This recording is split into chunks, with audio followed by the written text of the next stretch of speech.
Welcome back to On the Middle East, Al Monitor's flagship podcast on the big and interesting stories in our region. My name is Amran Zaman, and I'll be zooming in on Lebanon, which is marking the 51st anniversary of its civil war this week as it continues to face sustained attacks from Israel. Israeli and Lebanese officials will be meeting under US auspices in Washington on Tuesday to lay the ground for eventual peace talks. It's a historic first step, but it's also hugely challenging. Israel says the talks preclude a ceasefire with the Iran-backed Shiite militia Hezbollah. It continues to pound Hezbollah targets in southern Lebanon, decimating entire villages and leaving Beirut in a bind.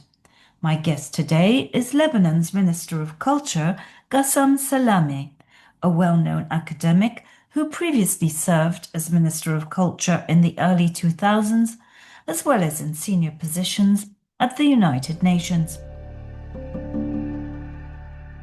Welcome to our program, Minister. Thank you. Thank you for inviting me.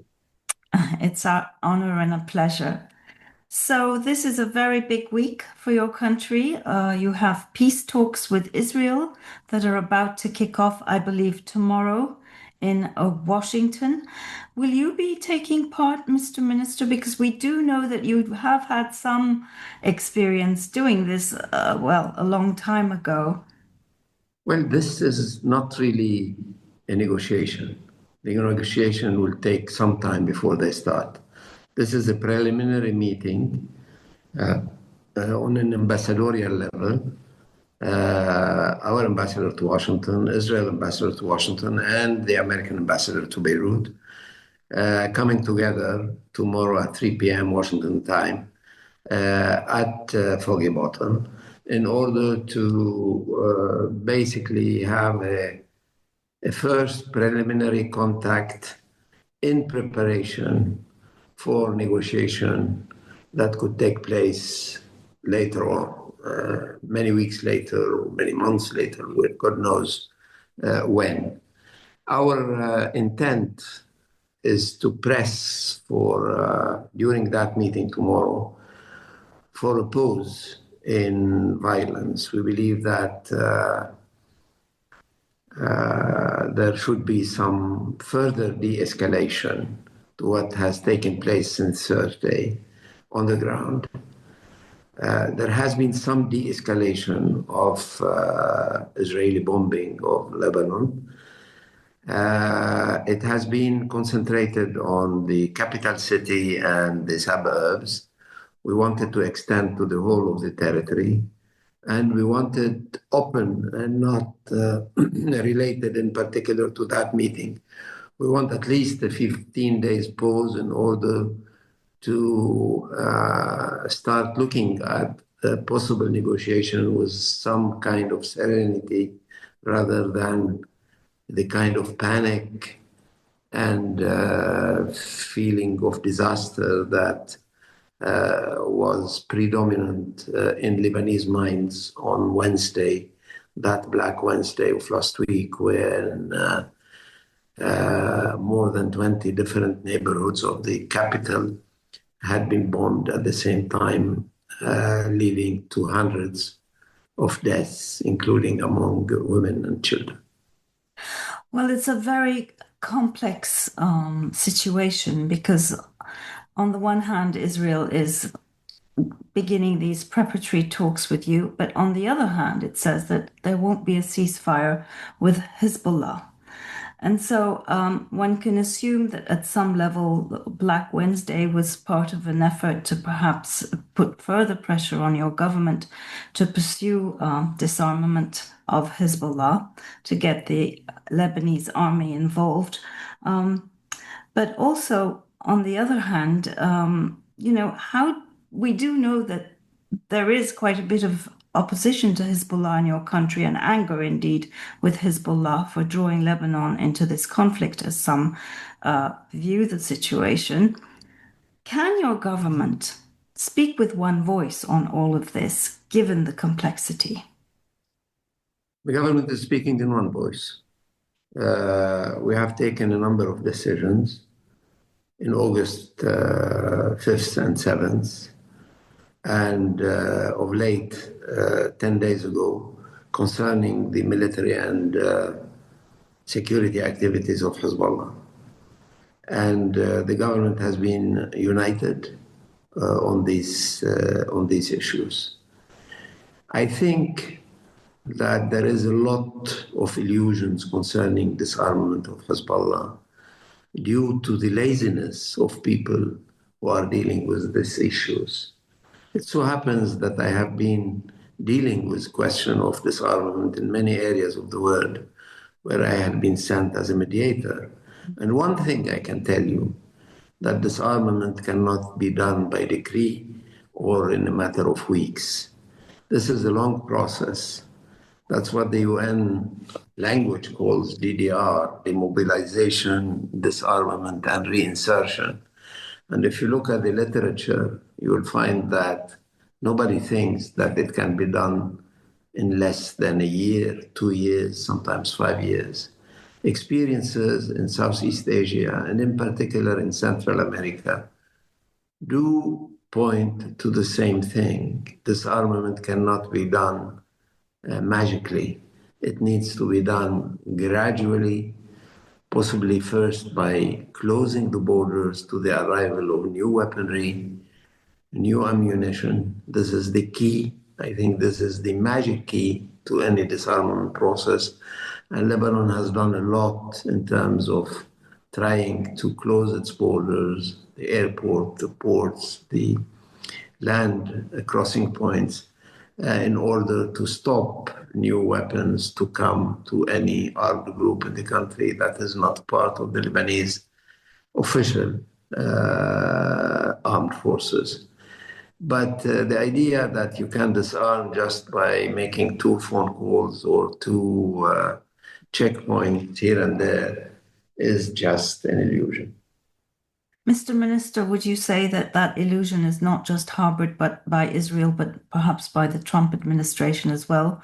Because Ambassador Barak, the envoy to Syria, who was very much involved, at least initially in Lebanon, seemed to believe that this could happen fast as well. Mr. Barak came in last August with an agenda for disarmament that was basically concentrated on 3 months. I think it was not an illusion, but probably too much squeezing in a trimester, in 3 months. He probably didn't appreciate enough the fact that although Hezbollah has been weakened substantially during the war it had led against Israel in 2023 and 2024, this is a party that has been arming itself for 44 years and training 3 generations of fighters for 44 years and getting help, notably from Iran, but almost essentially from Iran, for 44 years, and becoming, by so doing, probably the most formidable non-state military actor in the world, and not only in the Middle East, according to many of my former colleagues in academia. So to come and say such a force can be disarmed only in a matter of weeks or even 3 months was probably not an illusion, but something that went beyond realistic calculation of what's feasible and what is not. Well, we also have to consider the history of why Hezbollah came into being in the first place, the Israeli occupation. And I heard you say very recently in an interview that you believe that an Israeli occupation cannot be ruled out. Do you believe that Israel wants to occupy southern Lebanon again? Look, this is an old story between us and the Israelis. Already in 1978, was the first large invasion of our territory by Israeli army. It led to the creation of a security zone that was occupied by Israel for 22 years between 1978 and the year 2000. With the passage of time, the Israeli understood, I think, two things. The first thing is that any occupation of any territory, and this is certainly not specific to Lebanon, usually leads to resistance and to a movement opposed to that occupation. And the second thing is that the names could change, but the momentum remains the same. In 1978, those who resisted were mostly the Palestinians and their allies in the Lebanese left. But they were defeated in 1982, and instead of this resistance disappearing, it has been taken over by somebody else. That's Hezbollah and pro-Iranian groups. Therefore, resistance is enticed by occupation, and whatever the name you use or the identity of those who resist, it is going to be there. That is why in the year 2000, when Ehud Barak was Prime Minister of Israel, they came to the conclusion that this kind of security zone occupied by Israel is not the kind of things they need or that would protect their territory. So they withdrew. And the blue line has been demarcated with the help of the United Nations then between us and them. And a few years of relative peace came after that withdrawal. However, much later, with October the 7th, 2023, in Gaza, something new happened. Some people just were able to cross across the border and attack Israeli targets and Israeli settlements beyond that border. So the idea of a security zone came back, not only to Lebanon, but to Gaza, where the Israelis are trying to impose what they call a yellow line, cutting Gaza into two, with one entirely controlled by them and one less controlled. They also did that in Syria, when they came down from the Golan Heights and occupied quite a large chunk of Syrian territory in order also to create a security zone between them and Syria. And that's exactly what they are doing now in South Lebanon. I'm very worried about that because there is a big change with the old model of security zone. The old model of security zone was occupation while most of the civilian population were allowed to remain in their homes, to go to their schools, to have their hospitals, etc. The new kind, the one we are suffering since a few months, is an occupation with a complete destruction of civilian facilities and homes in the village they occupy. And right now, while I'm talking to you, we are witnessing the destruction of a large city in South Lebanon, Bint Jbeil, which would be number 53 in the list of villages already entirely destroyed in waves, first by drones and planes, and then by occupation and explosion from within.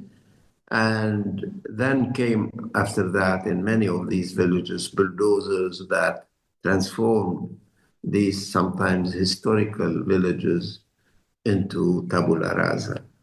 This kind of occupation is of a completely different nature. It can be construed as a war crime before any judicial authority. Some have called it democide. the fact of destroying these cities and depopulating them, the villages, towns. And of course, this raises the very, very worrying question of could this potentially lead to renewed conflict in Lebanon when you have such a huge percentage of the population displaced, and the finances being what they are, and the violence continuing, and people feeling, conflicted about all of this, as we mentioned early on, that many Lebanese are also angry with Hezbollah and seem to conflate all Shias with Hezbollah. So are you concerned about civil war? To say that I'm not concerned would be lying to you. I'm of course concerned. And it so happens that that day when we are talking to each other is exactly the 51st anniversary of the explosion of the civil war in 1975, on April 13, 1975. So I think most Lebanese, if not all of them today, think of civil war because that date, April the 13th, is very well rooted in their memories as the day where the civil war has started. So civil war is possible, and we have endured civil war, and those of my generation have come to the conclusion that there is no cause, whatever it is, that is more important or more valuable or more honorable than maintaining, preserving civil peace in the country. So there are tensions left and right. And there are tensions because, as you said, we are in a depleted economy. We are in a banking and financial crisis. The resources the state can use are extremely limited. And it so happens that the year 2025 and 2026 are years where foreign aid in most countries, especially European countries and the United States, have gone down dramatically, around 40% less than what foreign aid used to be. Add to that the other source of aid we were counting on in past conflicts, that is the Gulf Cooperation Council countries, have their own problems now and have been attacked simultaneously by the Iranian armed forces. So financially, it's a squeezing time. But add to that with this kind of security zone, including tabula rasa of the villages, you are not only pushing hundreds of thousands of new displaced persons into Beirut and to the north and to different areas of the country, but you are depriving them from the hope they used to have after every conflict of going back to their homes. This means that they will probably not see their homes or be able to rebuild their homes before years to come. Therefore, this war is putting a lot of pressure on civil peace, a lot of pressure on civil peace. But I'm not pessimistic. I think that the Lebanese have not forgotten April 13, 1975, and have come to the conclusion, most of my generation has come to, there is nothing more precious. There is nothing more precious than civil peace, and there is no worse enemy to the Lebanese than themselves. Any foreign invasion or attack or hostility is sustainable, but division within their own ranks is the worst thing that could happen to them. But that seems to be Israel's modus operandi of sowing division. It sought to do that in Syria, certainly hoping to do that in Iran. How much more difficult has this whole task of disarming Hezbollah, which you say will take a very long time, become as a result of February 28th, the war launched against Iran by Israel and the United States, which of course placed Hezbollah in a defensive position at some level, or Well, could say well, offensive? to be honest, it didn't start on February 28th. We had arrangements with the Israelis in November 2024 in order to end the latest war between Lebanon and Israel before that one. And it was supposed to produce a ceasefire.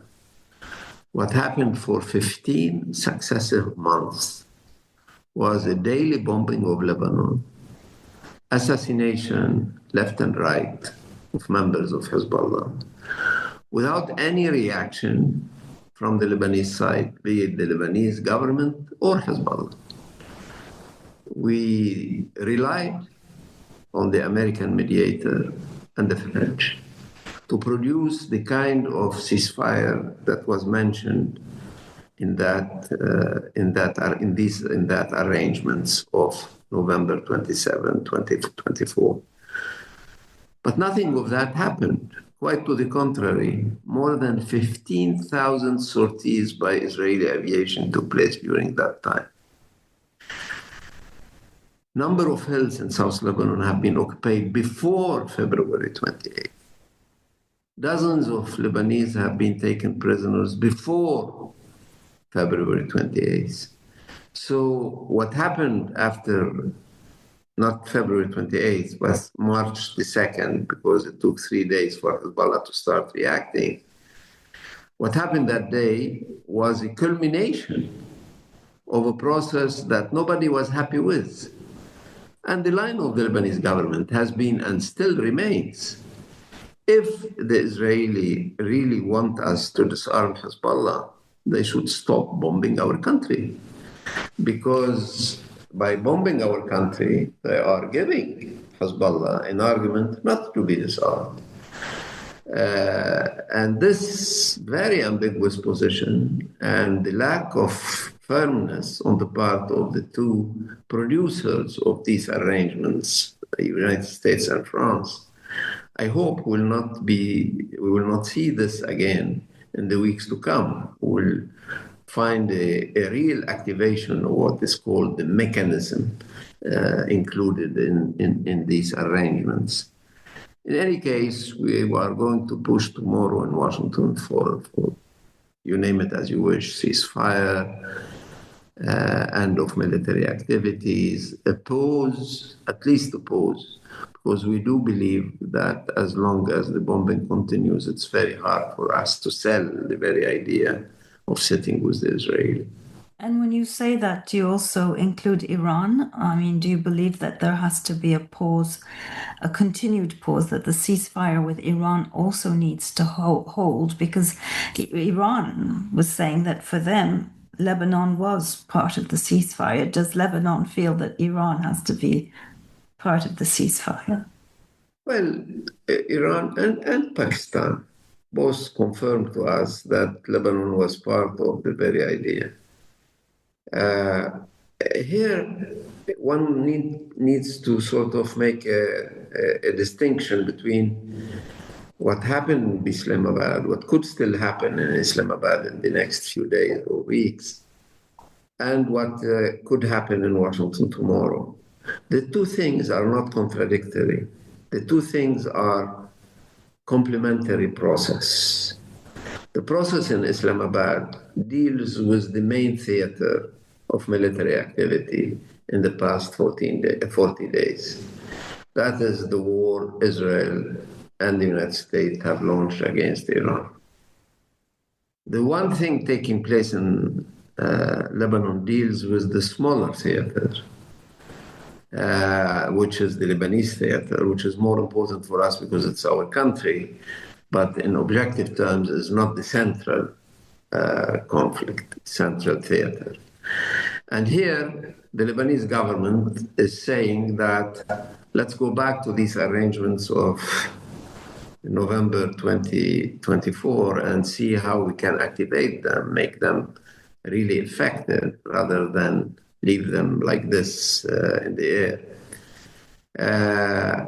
Of course, the Lebanese look at Islamabad and wish that Islamabad can produce a truce there, a ceasefire there, and an agreement possibly on oil, nuclear, and Hormuz. And because we believe that if the Islamabad process is derailed, it will have an extremely negative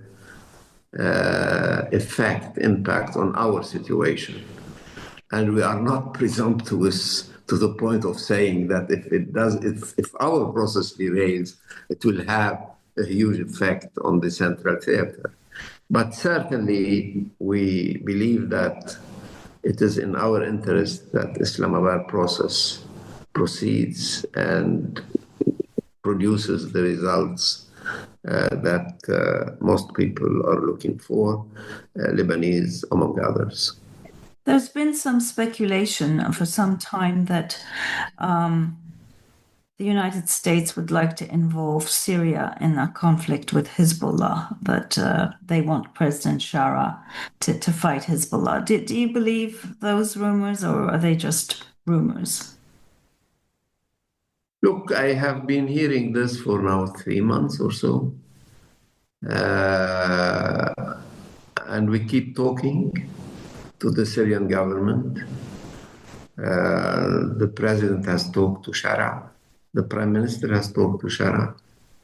We keep sending emissaries to Damascus, and they sometimes send emissaries here. There is no reason so far not to believe the Syrian government that says that whoever wants us to intervene in Lebanon doesn't know that we are in a defensive posture.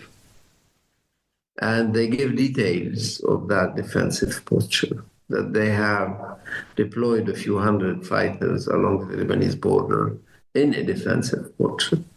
And they have deployed many more on the Iraqi border in a defensive posture.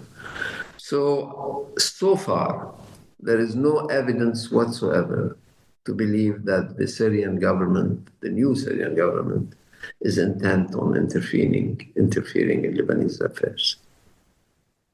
Turning to culture, you are the Minister of Culture.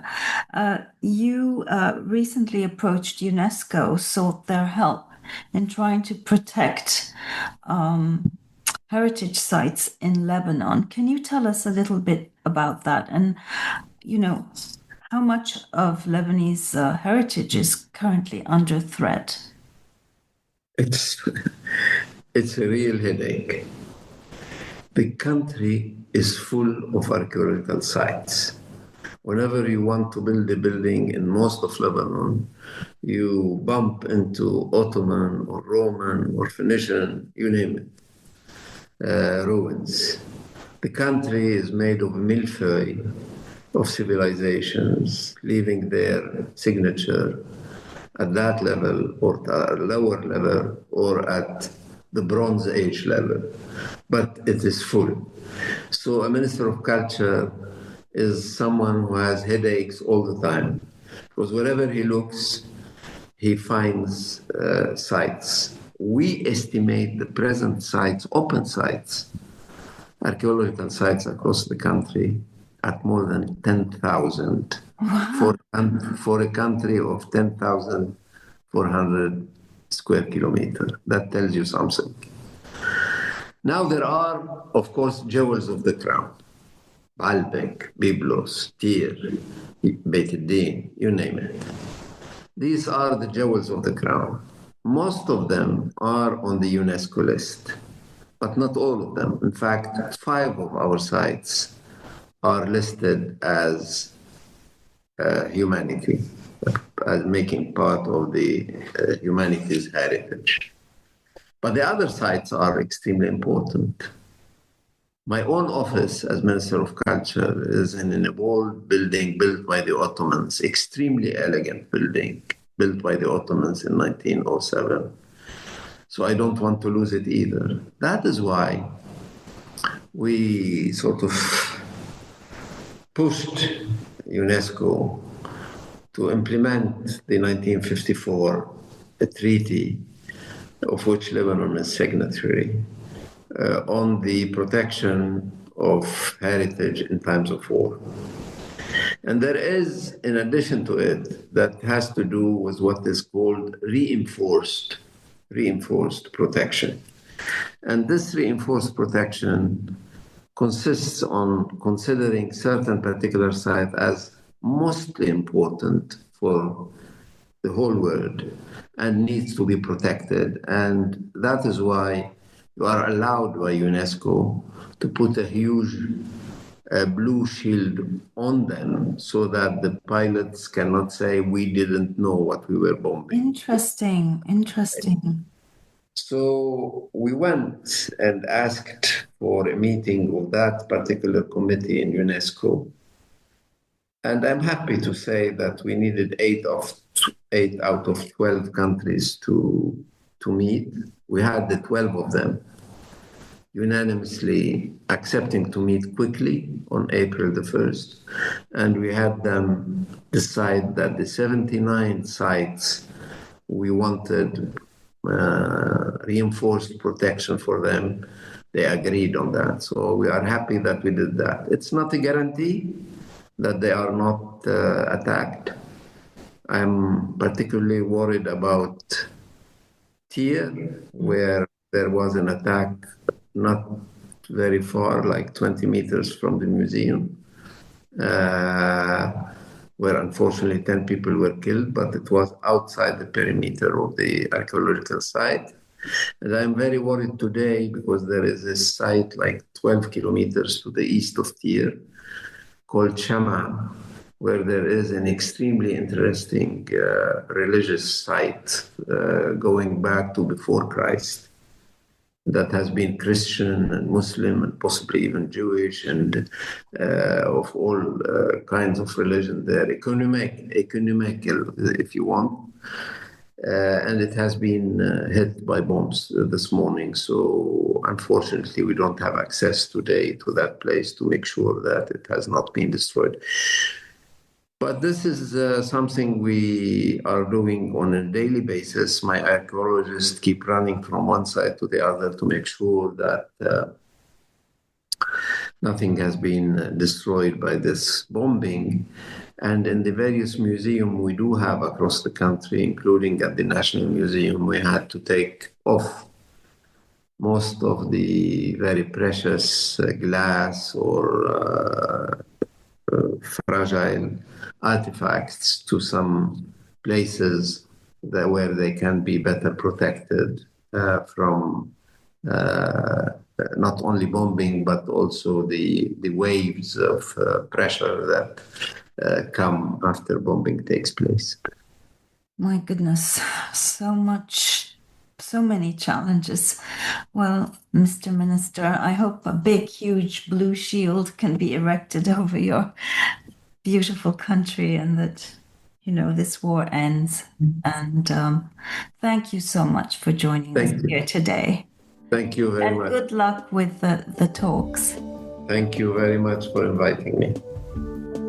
And this brings us to the end of this week's edition of On the Middle East. Thanks for tuning in, and for more in-depth and independent coverage of the region, please go to our website www.al-monitor.com. Thank you and goodbye.